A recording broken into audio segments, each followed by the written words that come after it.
Sí, buenas tardes a todos. Empiezo por agradecer a los organizadores el desarrollo de este taller, que ha sido muy interesante, no solo hoy, sino también en los días anteriores. Creo que ya podéis ver mi presentación, ¿verdad? ¿Me oís? Sí, se ve y te oímos bien. Vale, bueno, pues decía que muchas gracias por organizar esto y enhorabuena por el éxito de la sesión, que tiene pues mucha participación y con presentaciones muy interesantes. Bien, nosotros lo que vamos a presentar es pues la experiencia de evaluación también de una asignatura de estrategias corporativas. Coincidimos con esto con Isabel, que he presentado al principio, y algunas de las características del examen que se planteó coinciden con muchas de las cosas que se han visto antes. Entonces, estas partes las pasaré un poquito más rápidas. Y bueno, esta presentación la hemos preparado entre Esther Sánchez y yo, los dos de la Universidad de Valencia. Habíamos al principio previsto plantear una comparativa entre asignaturas, pero al final hemos decidido, por cuestiones de tiempo, centrarnos solo en esta asignatura de estrategias corporativas. Esta asignatura, nosotros, en nuestro caso, la estamos impartiendo en un grupo internacional. Prácticamente casi todos los estudiantes son extranjeros. Y bueno, las principales características o peculiaridades de esta asignatura es que nosotros la impartimos mediante una metodología del método del caso, es decir, todas las sesiones son casos prácticos de carácter decisional, donde el estudiante tiene que tomar decisiones, donde el estudiante tiene que evaluar la situación y plantear alternativas para las empresas. Entonces, esto implicaba unos desafíos distintos a la hora de impartir esa docencia a nivel online. Y bueno, de todos modos me voy a centrar sobre todo en la evaluación, que es el objetivo de la sesión, ¿no? La evaluación, básicamente, el examen inicialmente tenía ya un peso del 40% solo, mientras que la participación de resolución de casos en el aula estaba en torno al 30% y ellos hacen dos informes, digamos, más elaborados de todos los casos que se trabajan. Y en este caso lo que hicimos fue incluso reducir un poco más el peso del examen y darle más peso a la participación del estudiante en la resolución de los casos durante el periodo de docencia, ¿no? En cuanto al método del caso, nosotros, como decía, son casos situacionales, son casos decisionales. Entonces, en este caso, nosotros, en la parte, digamos, física o presencial, el alumno se prepara el caso individualmente, pero no hay una entrega, no hay una evaluación de esa parte, sino que la evaluación se desarrolla sobre todo con la puesta en común entre pequeños grupos, pequeños equipos y el debate de resolución final. Y en el periodo online, el periodo de docencia online, pues lo que hicimos fue darle más peso a la preparación individual para garantizar que todos y cada uno de ellos trabajaba con los casos, y a la resolución en grupo, trabajando con Google Docs, algunas veces en tiempo real con el profesor, y compartiendo su presentación con el profesor, interactuando a través del chat de Google Docs, incluso con sesiones de Hangouts al mismo tiempo para resolver dudas o para lo que hiciese falta. Y la recapitulación, en lugar de hacerse un debate en el aula, las sesiones síncronas no las pudimos hacer siempre porque había estudiantes que habían tenido que irse a sus diferentes países, algunos tenían usos horarios distintos, otros tenían accesos o dificultades para acceder a las tecnologías en determinados horarios. Entonces, el debate lo trasladamos a una recapitulación que hacía el profesor a través o a partir de la resolución que habían hecho en equipo los diferentes grupos, y a través de un vídeo pues se extraía la teoría del caso analizado. Bien, en cuanto al proceso de evaluación, a mí me gustaría destacar, para no repetir y para no enfocarnos otra vez en muchas de las cosas que ya hemos visto en cuanto a las características digamos, técnicas del proceso, nosotros lo que valoramos es que había que hacer un proceso de evaluación que pusiese en el centro de la evaluación al alumno y que evaluase tres aspectos: el proceso de adaptación de la metodología presencial a la metodología online, el proceso de aprendizaje del alumno y también, por otro lado, el rendimiento y el desarrollo del profesorado, ¿no? Entonces, con respecto al proceso de adaptación, nosotros la primera semana establecimos una metodología de trabajo que modificaba, digamos, lo que venía siendo habitual en la docencia presencial. Y estuvimos trabajando con esa metodología, después de haberla explicado, durante un par de semanas y les mandamos un cuestionario a través de Google Forms para que ellos nos valoraran en qué medida esto les estaba resultando útil para trabajar en equipo, para aprender, para discutir sobre los casos, para sacar conclusiones, para extraer, digamos, lecciones de cada uno de los casos que se analizaba. Y con su feedback hicimos una sesión por videoconferencia en la que, en un horario que no era el horario de clase, para poder adaptarnos a los distintos usos horarios, para, pues, bueno, para valorar con ellos y discutir pues, la carga de trabajo que les suponía, la dificultad para seguir el planteamiento de los casos, etcétera. Y a partir de ahí adaptamos ligeramente la metodología, también valorando la carga de trabajo que tenían en otras asignaturas, etcétera. Y adaptamos un poco ligeramente la metodología y continuamos trabajando así durante el resto del curso. En cuanto a la evaluación del alumno, la evaluación del aprendizaje por parte del alumno, lo que hicimos fue, en cuanto a la evaluación continua, se le ganó peso el análisis individual de que cada alumno hacía del caso, la preparación individual que hacía del caso, que hasta entonces, como decía, no había contado, y a partir del principio del confinamiento, pues empezaron a subir una especie de resumen breve de sus valoraciones sobre el caso.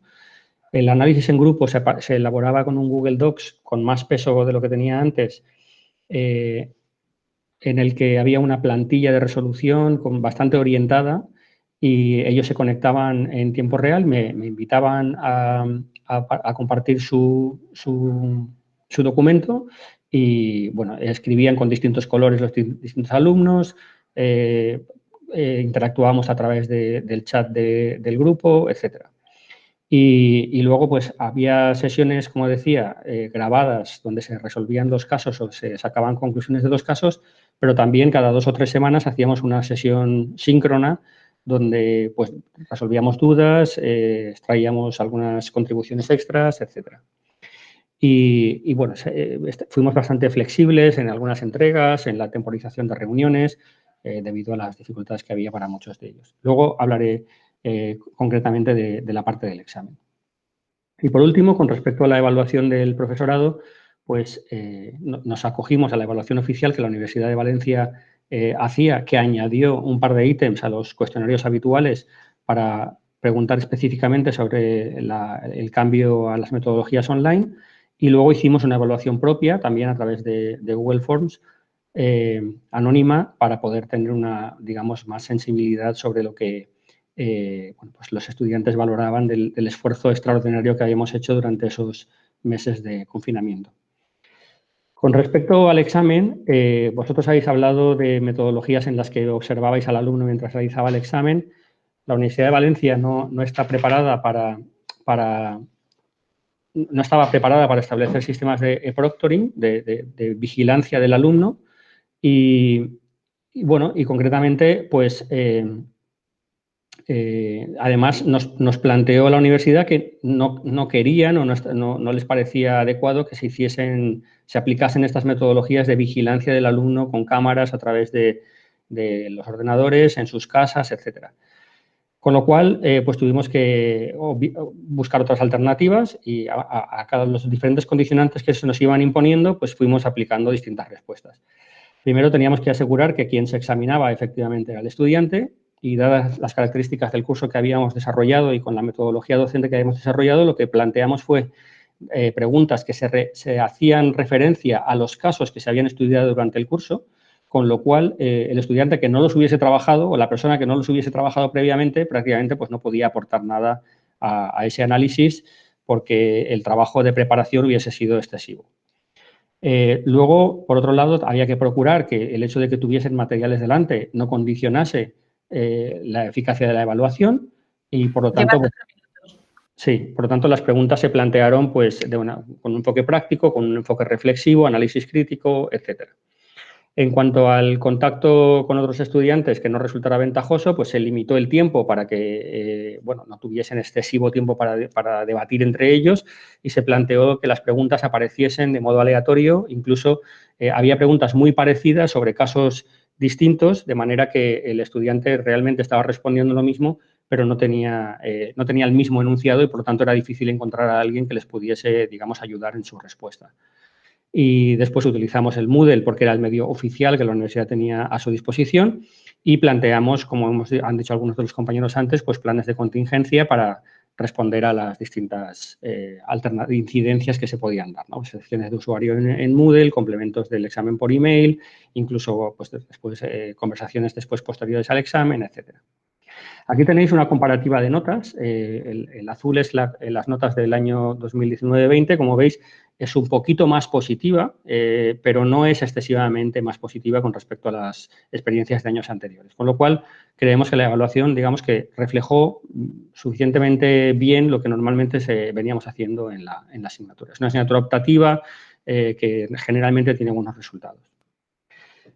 Como conclusión, pues diría que creemos que es importante poner al estudiante en el centro del proceso. Ellos valoraron mucho la retroalimentación que se les dio, un contacto continuado, personalizado, informes frecuentes de su evolución, comparativas de su evaluación. Evaluaron mucho saber qué y cómo se les iba a evaluar. Hicimos también ensayos con ellos y también participar incluso en el proceso de definición tanto de la metodología como de la evaluación. Las tecnologías permiten muchísimas posibilidades. Hay soluciones incluso en situaciones con limitaciones de uso de ciertas técnicas de acceso a las tecnologías de la información y, por lo tanto, es necesario familiarizarse muy bien con las herramientas de evaluación y realizar ensayos tanto entre los profesores como con los estudiantes para que conozcan todos el proceso y la técnica, la tecnología que tienen que utilizar.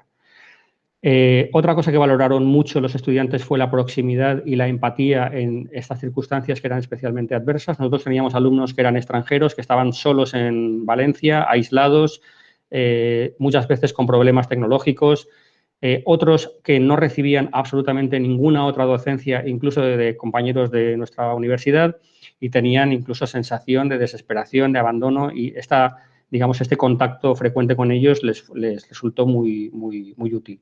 Fue un esfuerzo titánico, pero creemos que fue porque fue la primera vez y porque tuvimos poco tiempo para reaccionar, pero este esfuerzo, si se modera y se planifica con tiempo, puede ser muy útil. De hecho, nosotros estamos utilizando muchas de estas cosas para este proceso, digamos, post-confinamiento, ¿no? en el curso actual. Y puede ser una inversión si se alimentan bancos de preguntas, si se alimentan, digamos, sistemas de evaluación que pueden ser utilizados después, no solo durante la clase, digamos, las clases online, sino también durante las presenciales. Para finalizar, bueno, ¿qué hemos aprendido? Pues la presencialidad aporta más cercanía y permite una conexión más directa, más oportunidades de interacción, más oportunidades de colaboración. Y la tecnología limita, pero no impide que estos vínculos se puedan desarrollar si hay una buena planificación para ello. Ahora, actualmente, estamos aplicando estas tecnologías en la docencia presencial, pues incorporando herramientas interactivas para reforzar conceptos, pues utilizando Nearpod, Quizzes, Kahoot, hay muchísimas alternativas, utilizando sistemas de votación y opinión para abrir debates o para abrir temáticas, utilizando los cuestionarios del Moodle para autoevaluaciones y para evaluaciones de prácticas y finalmente, pues también saber que más allá de la presencialidad, pues existe vida y que se pueden hacer cosas interesantes con resultados razonables. Y bueno, eso es todo.